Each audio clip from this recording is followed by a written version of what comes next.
A seca ela tem várias dimensões. A gente não pode analisar a seca só como meteorológica ou hidrológica ou agrícola, né?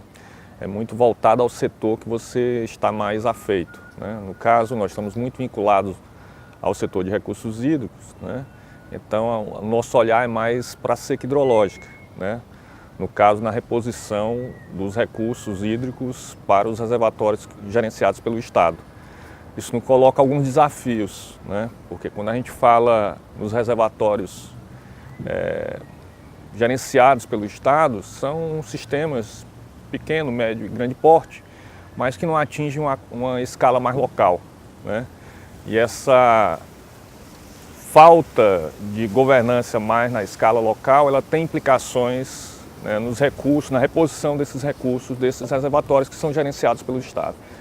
E essa ausência da governança ao nível local, ela não é tratada porque nós não temos institucionalidade a esse nível, né? Então esse é um dos problemas que eu vejo hoje na gestão, é algo até já relatado em relatórios internacionais, né, da OECD, isso é muito claro aqui no estado do Ceará, né? Eu acho que precisaria alguma instância ao nível municipal, né? Nos coloca um grande desafio devido à falta de institucionalidade ao nível municipal no que diz respeito ao tratamento dos recursos hídricos, né? De como pensar nessa governança ao nível local no setor. A seca ela não é um evento tipo cheias, né? Que eles ocorrem rapidamente. Ela geralmente é um evento sorrateiro, que nos pega, em geral, se a gente não tiver um bom sistema de monitoramento e previsão, nos pega de surpresa, né? E a gente, às vezes, é muito, digamos assim, enganados, né, pelos recursos que a gente tem em estoque, né? Às vezes a gente fica dizendo, não, mas nós ainda temos recursos armazenados, né? Mas esses recursos não estão sendo repostos, né? E é esse a grande chave, né, para a gente nos preparar a seca, a gente trabalhar no pilar de monitoramento e previsão, né, para nos dar uma certa antecedência nas ações que devem ser tomadas. E aí, no caso, para cada sistema hídrico, a gente ter definido esses gatilhos de ações que devem ser realizadas para diferentes estados desses sistemas hídricos.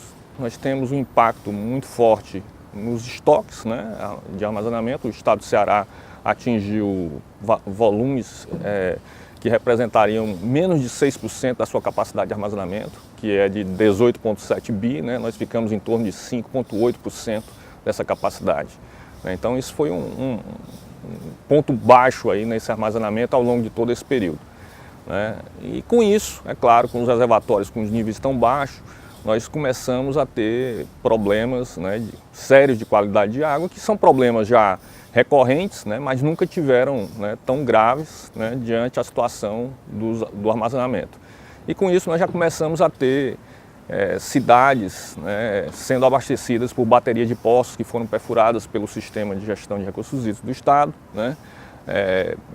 Por a questão de custo, nós não podemos ter água tratada garantida para essas cidades, né? Então a solução foi muito criativa, por sinal, né? A gente colocar água salobra desses poços na rede, né? E termos em alguns locais da cidade, né, água tratada com dessalinizadores, né? Então a água para uso doméstico, né, lavar roupa, né, cozinhar, era água salobra, né? Mas a água para beber era disponibilizada em chafarizes ao longo da cidade.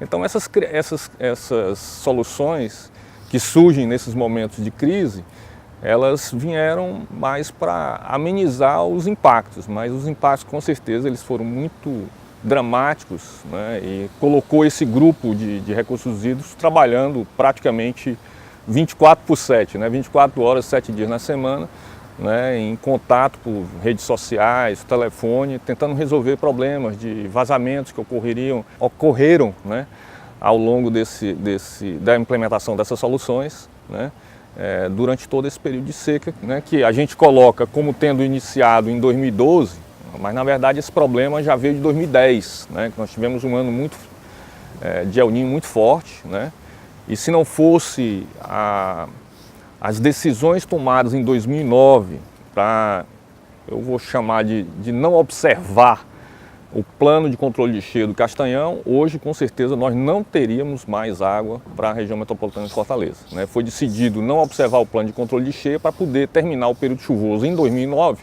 com o maior estoque de água possível, né, no Castanhão, exatamente pensando no período a seguir, que já tinha indicativo de ser um período seco. Não tem protocolos muito determinados, né? São reuniões sistemáticas que são feitas, né? Nós temos um grupo de contingência que se reúne toda sexta-feira no gabinete do governador. Uma vez por mês tem a participação do próprio governador, né? E essas informações são colocadas toda sexta-feira, tanto da questão de impactos quanto das soluções, né? E à medida que as informações são passadas em termos de evolução do clima, né, das condições dos oceanos, do que é que pode acontecer nos próximos meses, né, decisões são tomadas nessas reuniões, né? Por exemplo, esse ano nós fizemos uma divisão no prognóstico, né? Nós dividimos o Ceará em dois, né, Noroeste e Sudeste, indicando que a região a Noroeste, né, tem uma tendência de chuvas acima da média e a região Sudeste, chuvas abaixo da média. Isso colocou para a COGÉ um cenário preocupante para a Bacia do Jaguaribe e para a região metropolitana de Fortaleza. Então, os cenários que foram trabalhados na alocação de água para essa região, né, focada na região metropolitana de Fortaleza, foram cenários, né, muito, digamos assim, conservadores no que diz respeito ao aporte de água aos reservatórios do sistema. Então, é assim que a informação é repassada e assim como com a cenarização são feitas simulações e discutir junto aos comitês, né, esse cenário de alocação. Não existe uma institucionalidade, a grande verdade é essa. Nós dependemos muito dos atores que estão no sistema, né? Eu fico muito feliz com o grupo que está aí, com o João Lúcio, com o secretário Teixeira, porque são pessoas que são afeitas a esse tipo de informação e que incorporam realmente essas informações no processo decisório. Por exemplo, 2009, como eu já contei, né, a informação do clima, né, que seria um ano chuvoso, foi utilizada no processo de alocação. Decidiu-se não observar o estudo de controle de cheia do Castanhão exatamente para tentar assegurar o maior volume possível armazenado no Castanhão para garantir a possível seca que viria. Da mesma forma, 2015 e 2016, quando a gente no final de 2014 indicou a possibilidade de um período seco em 2015 e sua continuidade em 2016, o Teixeira tomou como decisão elaborar um edital de perfuração de poços para 2 anos, 2015 e 2016. Então nós ganhamos tempo em termos de processo burocrático, né, para a contratação de firmas para perfuração de poços. Então, se você me perguntar, isso ocorre sempre? Não. Depende dos atores e de como eles percebem a utilidade da informação no processo decisório. Na verdade, a política nacional de seca não existe no país, né? Existem elementos de uma política, né? O próprio monitoramento, se você olhar como era feito antes, o monitoramento da região Nordeste, era feito por várias instituições, né, a nível federal e a nível estadual. E se você olhar algumas a nível federal, várias pessoas tinham instrumentos de monitoramento de seca dentro daquela instituição. Então não tinha um monitoramento, digamos assim, que era basilar das decisões federais, nem muito menos da estadual. Hoje nós temos o monitor de secas, né, que é um trabalho colaborativo, né, entre Estado e União, hoje tocado pela Agência Nacional de Águas, né, e que temos um instrumento de monitoramento oficial, né, da seca da região Nordeste, né. O nosso grande desafio agora é expandir o resto do país. Mas esse é o primeiro elemento, né. Nós temos que trabalhar também na previsão, ela tem que ser uma previsão também que seja colaborativa entre Estado e União, né. Ela tem que ser mais objetiva, ela não pode ser baseada em conversa, né, ela tem que ser baseada em modelagem, né. E os outros pilares, a questão da análise de vulnerabilidade de cada setor, que não foi feita de maneira adequada, né? A questão dos planos de contingência, que o professor Assis está num esforço aí de avançar nesse sentido. A gente também na FUNSEMI, a gente conseguiu alguns projetos aí com a Agência Nacional de Águas, né? Mas cada sistema é um sistema. Cada sistema de reservatórios precisa do seu plano de contingência específico, cada sistema de abastecimento urbano precisa do seu plano de contingência específico. Então é um trabalho que está se iniciando, né, mas que tem muita coisa a ser feita pela frente, né? Eu acho que a questão institucional, para mim, ela é chave. Ela é chave, existe sobreposições de ações, quando a gente olha a nível federal, a nível estadual, a experiência de colaboração entre as instituições de diferentes esferas administrativas é algo muito tênue ainda, né? Nós temos essa experiência do monitor, que para mim foi um sucesso, é um sucesso, mas ainda está começando esse trabalho, né? Existe uma questão de ego institucional e pessoal que se mistura nesse processo e torna tudo muito difícil em termos de preparação e resposta, né? Então, as instituições também são fragilizadas em termos de recursos humanos, né, de materiais. Então, isso com certeza tem impactos na resposta e preparação às secas. O monitor de secas, basicamente, ele é um instrumento de monitoramento da seca, né, usando as informações do sistema de monitoramento climático, o sistema de monitoramento hidrológico, o sistema de monitoramento de variáveis meteorológicas em geral, né. A partir desse monitoramento e de produtos de sensoramento remoto também, para complementar a deficiência da rede de monitoramento que nós temos, tanto a nível federal como a nível estadual, a gente gera um produto que indica o nível de severidade de seca, né, na região Nordeste, nas suas mais diversas áreas, né. E o que o monitoramento faz, ele faz esse acompanhamento, né, da evolução desse nível de severidade ao longo do tempo, né. Hoje nós estamos fazendo esse monitoramento a nível mensal, né? E esse monitoramento, a ideia no futuro é que a gente consiga chegar a nível quinzenal. É um desafio, né? Porque tem toda uma questão de integração de dados, né? De automação dos processos de monitoramento que são feitos, de armazenamento desses dados em particular, né? Então tem um grande esforço de integração dessas bases de dados que não pertence a uma única instituição, pertence a várias instituições, tanto a nível estadual quanto a nível federal. Então não é um esforço fácil, mas a ideia é você fazer uso do que tem disponível, né? Complementando com informações de sensoramento remoto para monitorar o mais fielmente a evolução da seca na região Nordeste. Ele compreende claramente pela evolução da tonalidade das cores, a severidade da seca ela é representada por cores, né? Quanto mais vermelho, mais crítica é a seca, mais severa é a seca, né?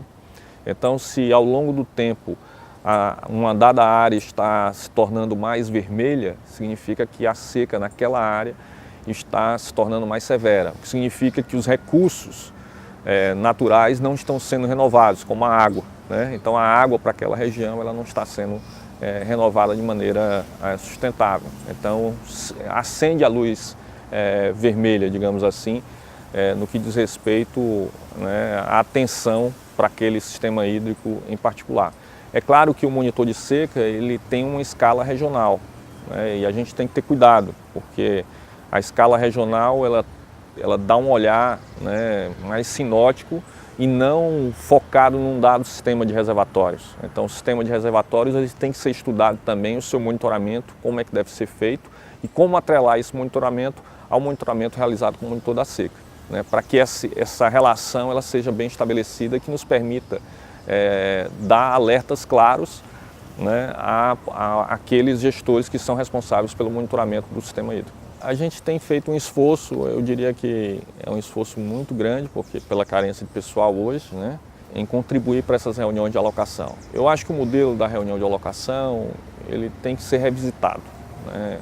Eu acho que ele tinha que ser mais interativo, como era no passado, na sua origem, né? A gente tem algum nível de interatividade, né? Hoje nós temos um modelo muito protocolar, né? A gente apresenta alguns cenários, né, mas não tem digamos assim, interação com as demandas do usuário. Antes a gente fazia rodadas de conversa, eu achava mais interessante, né?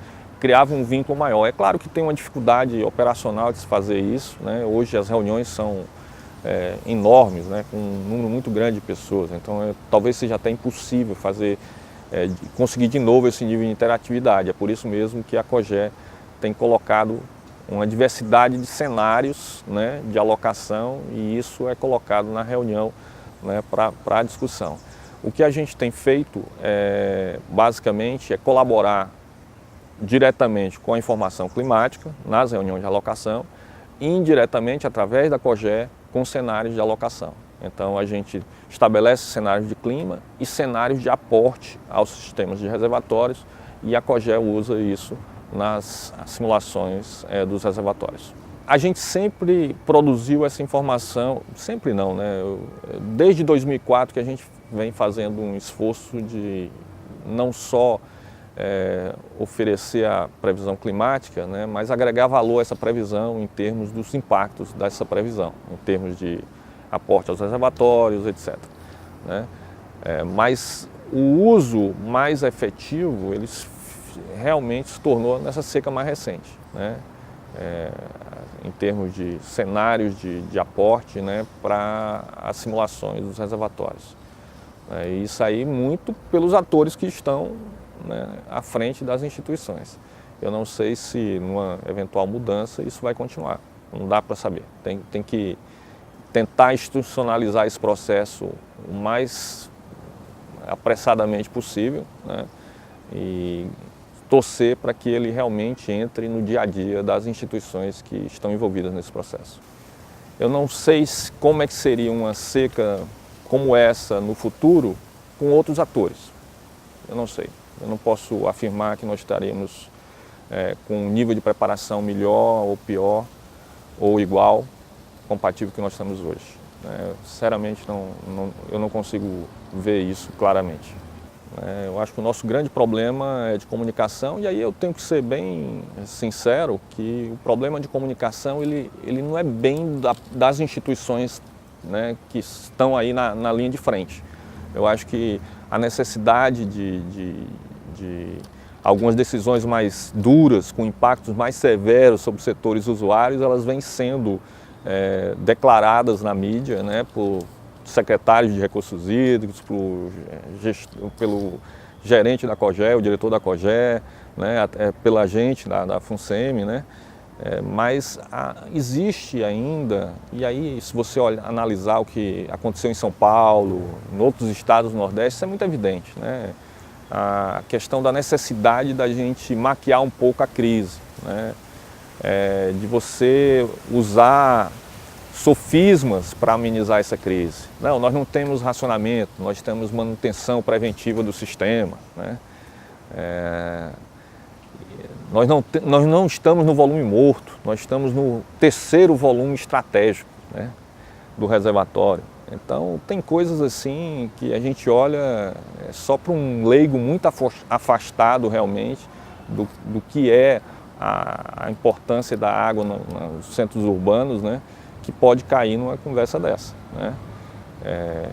E existem outras, né? Por exemplo, a previsão climática que foi feita para a região sudeste na crise de 2013, 2014, você olhar, apesar de não concordar com o modelo da previsão sazonal utilizada no país hoje, tinha 25% de chance de ser seca e 75% de ser normal ou chuvoso.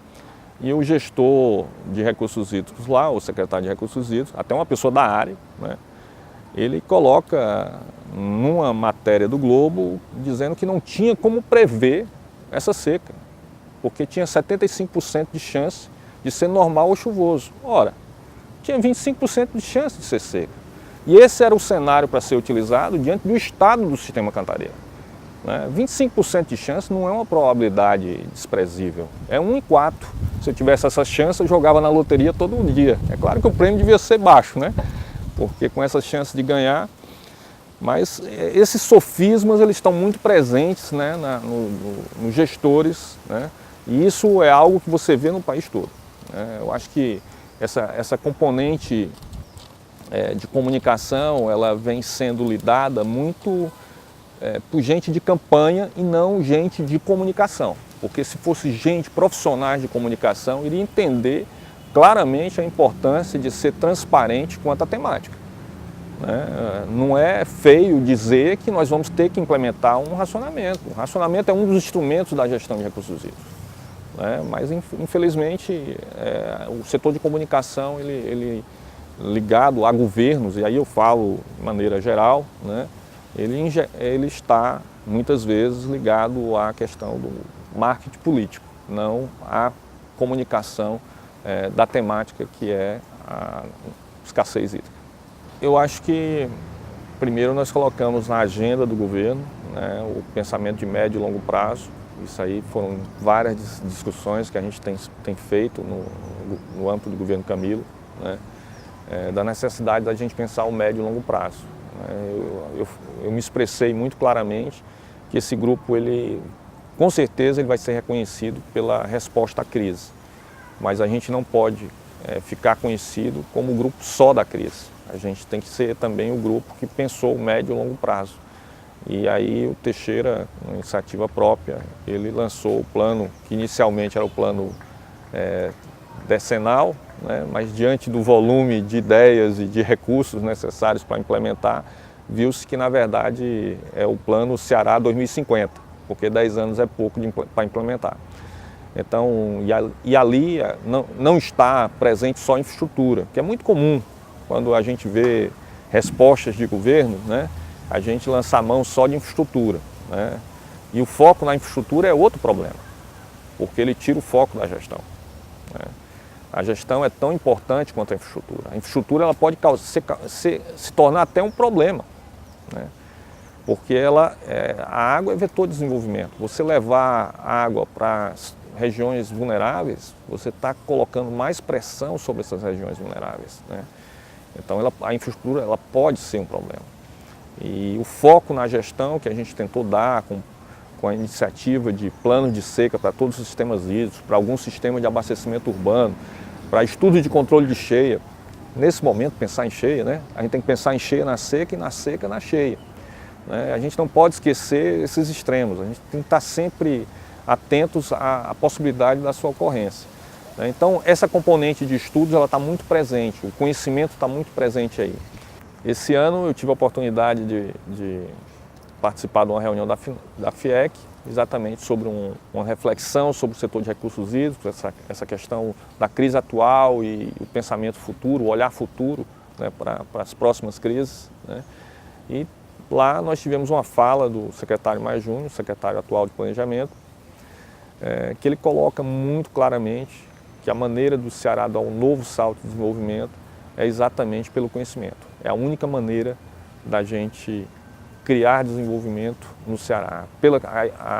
A questão do consumo, né, da diversificação do consumo já passou, né, agora nós temos que dar o salto através do conhecimento. Conhecimento gerando bens de maior valor agregado, conhecimento também pela questão de tecnologia da informação, né, que é outra área que nós temos que avançar em muito e só precisa cérebro, então nós temos o material necessário, né, investir, né, fortemente nessas áreas para dar esse novo salto. Então a componente conhecimento está aí, ela está marcada nesse governo, agora nós temos que, infelizmente com a crise que nós estamos passando, né, na economia, nós temos que fazer uso melhor ainda dos recursos que nós temos hoje disponíveis. No que diz respeito à relevância, eu acho que a relevância dessa informação ela ficou bem evidente, né, esse período agora, né. Eu acho que nós tivemos um salto no reconhecimento, né, assim, não dito por mim, mas dito por políticos, dito pelo setor de recursos hídricos, né, dito em reuniões de governo, né, por atores até que antes, né, malhavam muito a instituição, né.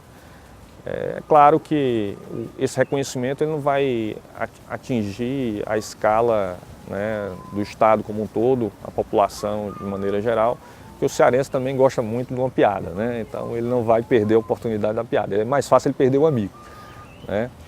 Mas essa questão da relevância da informação, eu acho que ficou muito clara para o governo, e é por isso mesmo que o governo resolveu investir, né. Eu acho que o plano de cargo que foi implantado já parcialmente, deve ser finalizada a implantação agora em janeiro de 2018, o concurso que nós vamos lançar agora, eu espero ainda esse ano, né, para 40 técnicos, 35 pesquisadores e 5 da área administrativa.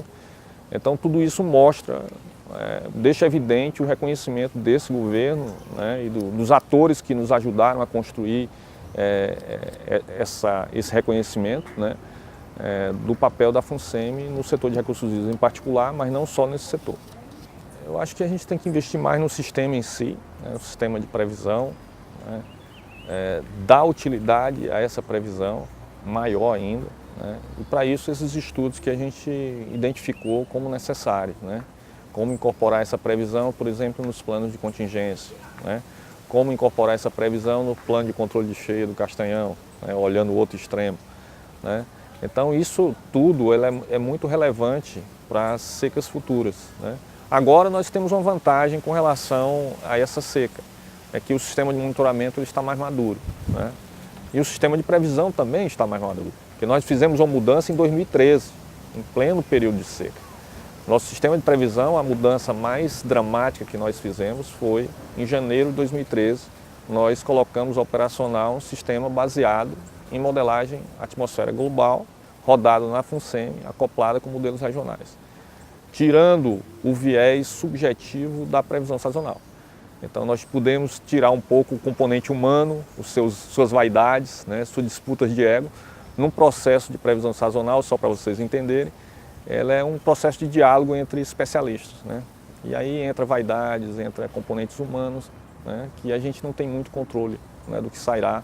Existem mecanismos de proteção, né, em divulgar um cenário que é mais crítico, né? Existe uma tendência, por conta até de um processo meio de negociação, né, que a gente fique em torno da média como categoria mais provável.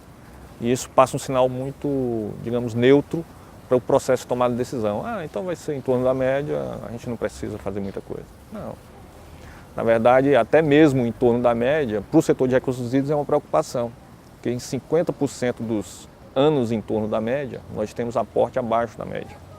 Porque uma coisa é prever chuva, e a gente precisa entender isso. Outra coisa é prever aporte.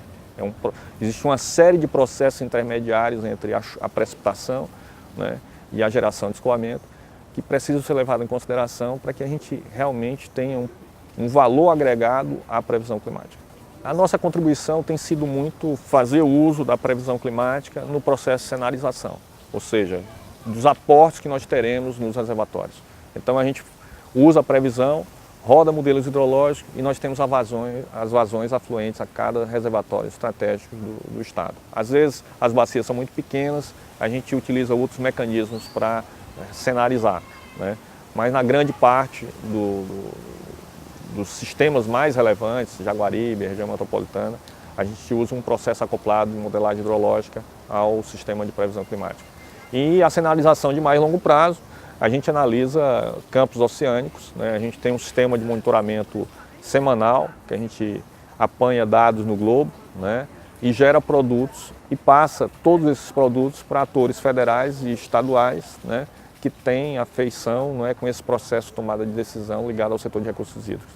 Então, como o El Niño está evoluindo ou está se arrefecendo, né, a probabilidade dele estar presente na próxima estação chuvosa e impactar negativamente, esse tipo de produto ele é fornecido ao setor de recursos hídricos, tanto federal quanto estadual.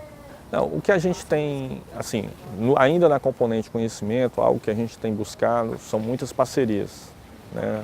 Muitas parcerias internacionais com Holanda, Alemanha, Estados Unidos, né? Pessoal da África também. A gente às vezes esquece que tem um continente com realidade mais próxima da gente, né? A gente tem buscado essas parcerias internacionais e feito projetos comparativos de secas nesse continente, África, e as secas aqui na região Nordeste. Então, essas são linhas de pesquisas que a gente tem buscado, até porque tem algumas soluções que às vezes não são nem tão tecnológicas, elas são mais do dia a dia das comunidades locais, quando a gente olha os impactos mais locais de uma seca, né? E também tem parcerias que buscam, né, inovações tecnológicas no sistema de suporte à decisão, na questão da previsão climática, né, na questão da modelagem hidrológica, né? Tudo isso a gente está bem focado nesse momento, exatamente para ter um sistema bem refinado para os próximos eventos mais críticos que nós viemos a passar.